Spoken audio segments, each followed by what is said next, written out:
great honor to present here our latest invention, so-called Seq2Image, and we try to use it for many genomics data analysis. All right, okay, let's see that.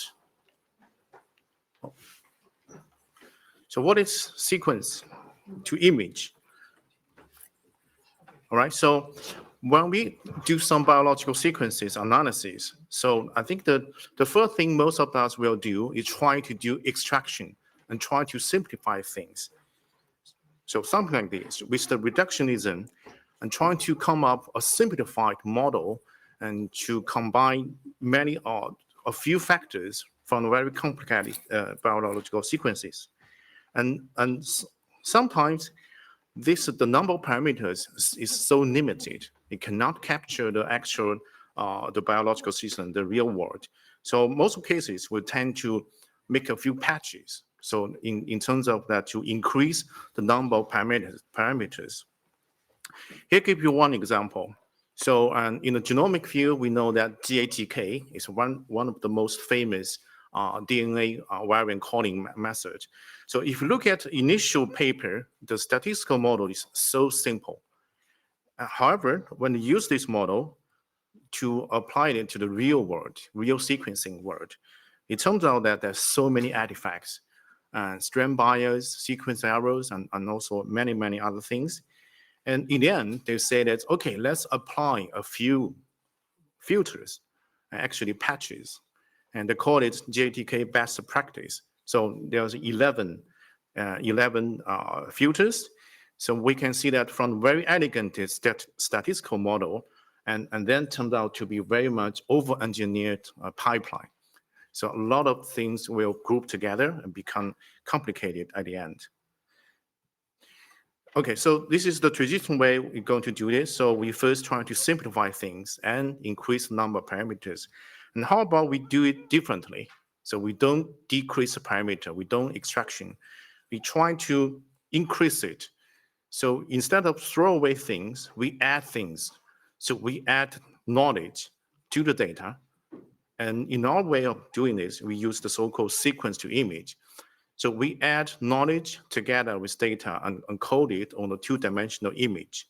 By doing that, we are able to use, and further on, we can use AI and try to model the system and get an appropriate model for that task.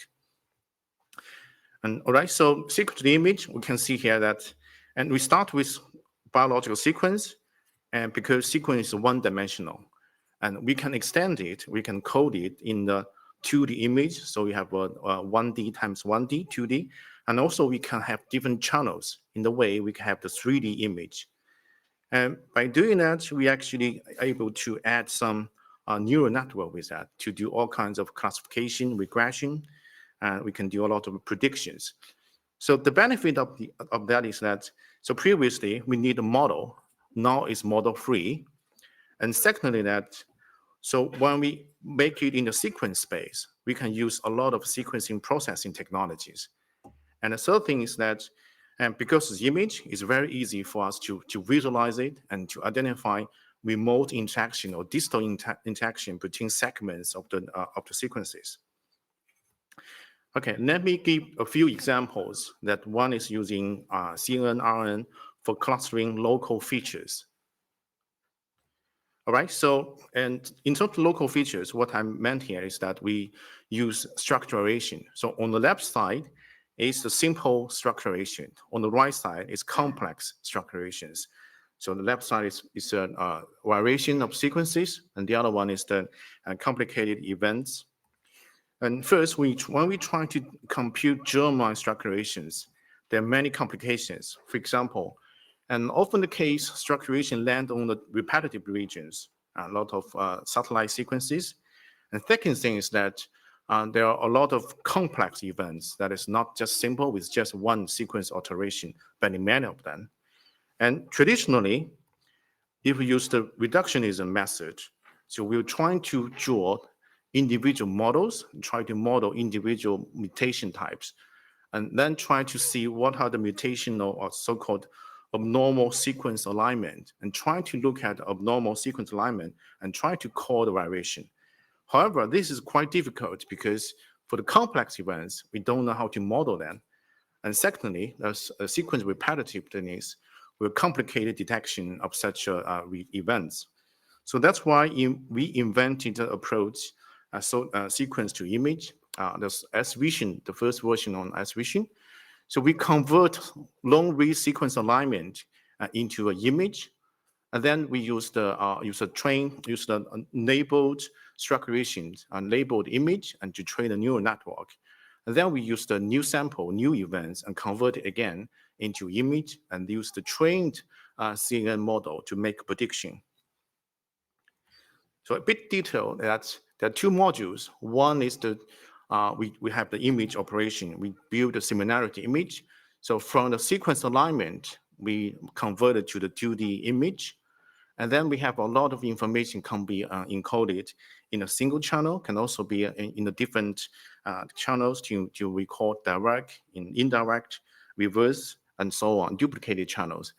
And then we can have all kinds of image operations. For example, we can have the subtraction, subtract different with the background, subtract from the noise part.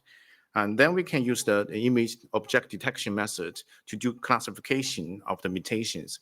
Basically, we classify the object on the image, then we know what's the mutation type. So basically, then we classify the type of mutations. And this approach works pretty well. You can see that when we compute the complex structurations, it works perfect and compared to other methods. And in real practice, we also analyzed, we found one gene, very interesting gene that is related to neural development, that all of us actually carry a very complex form. And the reference genome actually carry a very simplified version of this sequence. All right, so, and we just mentioned how we can compute one sample and basically one sequence compared to the reference genome.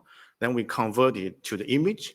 And in many clinical practice, we have to compute some pairwise differences. For example, when we want to find de novo mutations, we compare the child with the one of the parents. When we compute the somatic events, we compare the tumor tissues versus the normal tissues. So it's pairwise comparison. So when we look at this, the original one is basically a difference between two sequences. And here is differences, two times of difference. And then the diff of the diff. But we know that the first one, and inside is an image. So basically, we actually compute the differences between two images. And we can use AI to spot it. So what we did here is that we basically made the comparative similarity image. We code the mapping information of multiple samples and compress it into one sample. And then we can use all kinds of channels, colors, shapes to represent either it's inverted repeats, whether it's direct repeats, or whether it's duplicated events. So basically, this is the way that we can code our knowledge about the mutation types and also together with the data. And then we use image operation, use all kinds of the AI-based technology. Instant segmentation, we can do the pixel level structuration detection. We can also use the classification of the differences, and then we know the type of mutations. Okay, here's just one example, a bit technical details. So this is the principal picture, but in reality, we have a lot of pictures in pixels. So we have the segmentations, trying to group those dots into different pieces, and then try to compute that, compare up and down and horizontal as well, and to compare different samples and compare different patterns.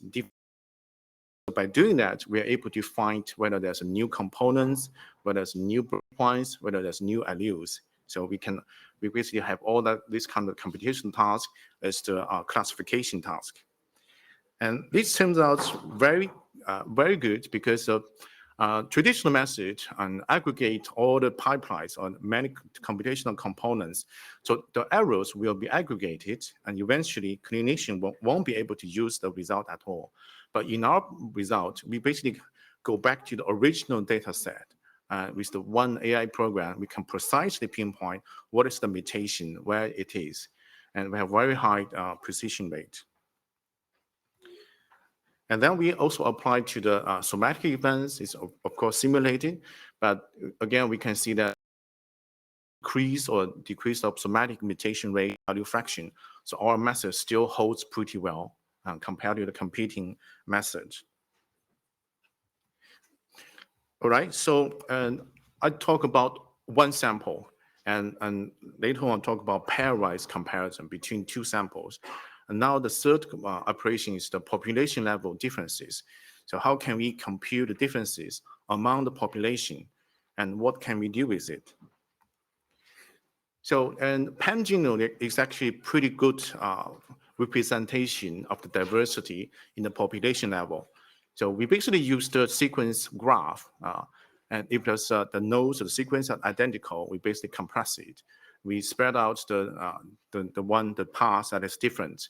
But doing that actually is very popular. We can apply to human, primates, and a lot of plants as well.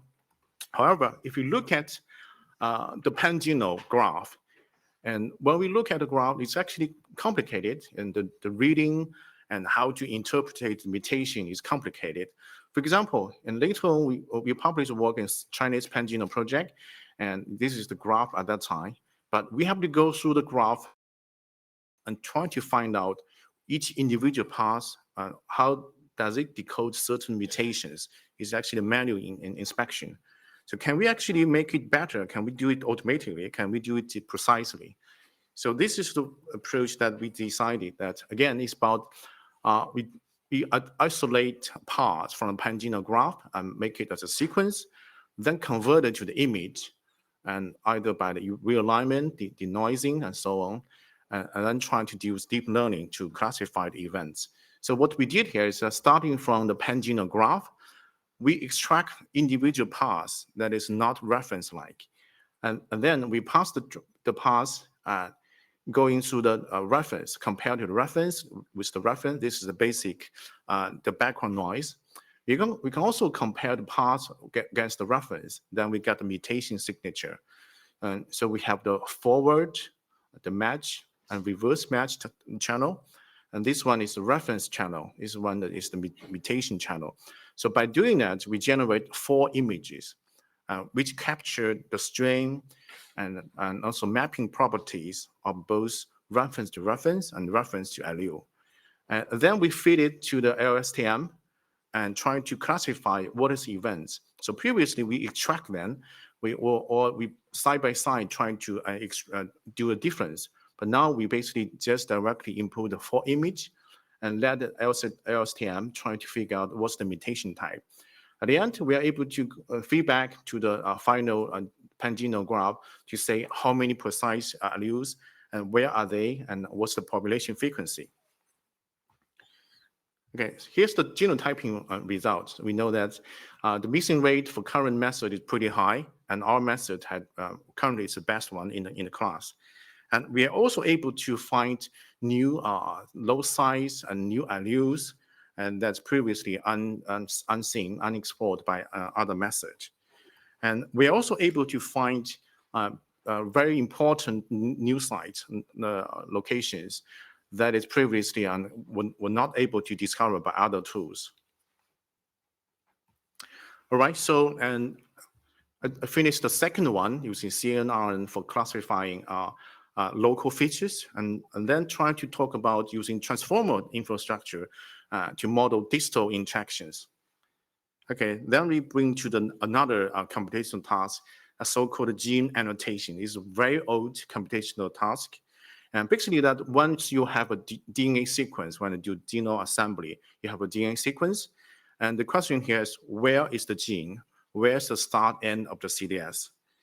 And there are many challenges in the field that because the gene gets longer during evolution, we have to model very long distance interaction between different segments of the DNA.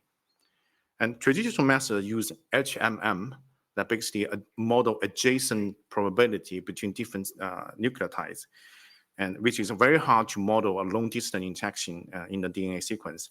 So what we decide here, we inspired by the high-C technology. So this is the way we can encode very long distance interaction between different segments of the DNA. And we learn this architecture, we basically put it into the CNN coding. And another challenge is that gene can have the vertical inheritance from one species to ancestral state to the current modern state. Can also have the horizontal transfer. And so we have to handle both vertical and horizontal transfer, gene transfer.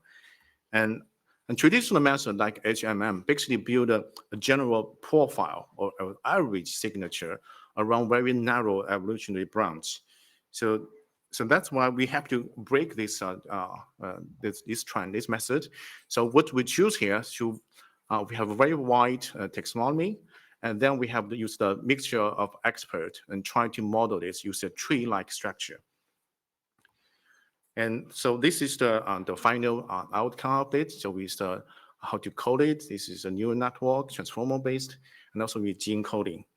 And the final outcome is just amazing that when we use applied to the 566 genomes, our method is much better. It's considered much better than the gold standard, Augustus. And even though we don't use any evidence, we don't have RNA sequence, we don't have the protein sequence, we can still perform much better. And in terms of runtime, and in our program, it's very light. We don't need RNA sequence. We don't need the protein sequence. We can annotate a Rhabdopsis genome in just 3.5 minutes. And we can also correct some mistakes in the gold standard. And here's just one example here. So we break this region as two genes, and gold standard said it's one gene, but it's not supported by the RNA-seq data. All right, to summarize it, so sequence to image, we basically code 1D sequence to 2D image. This actually enables very effective coding of both data and knowledge. And here we demonstrated that we can classify local genomic features and also distal interactions. And so with that, I would like to thank the students involved. One of the students is actually here, and Songbo, you can stand up. And the Peng Yu and couldn't get a visa, so I presented his poster. Okay, right, that's all. Thank you. Question here. Thanks. I think you have very nice presentation, but I have a couple of questions, maybe a little bit naive. So, like you mentioned about you use a convolutional neural networks to analyze the image, but your image looks like very simple. It's more like very diagonal and a little bit shifting at the middle. But as far as I know, like and it can learn very like basic features and for your like very simple input, how to prevent your CNN overfitting, and what is actually the features you want to learn from the CNN neural network.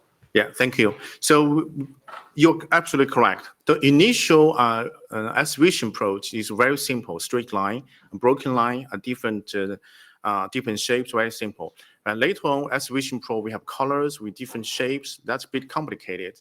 So initial framework we use AlexNet. So the first very simple CNN model. Yeah, maybe we can take it offline. So yeah, another quick question. Please be quick.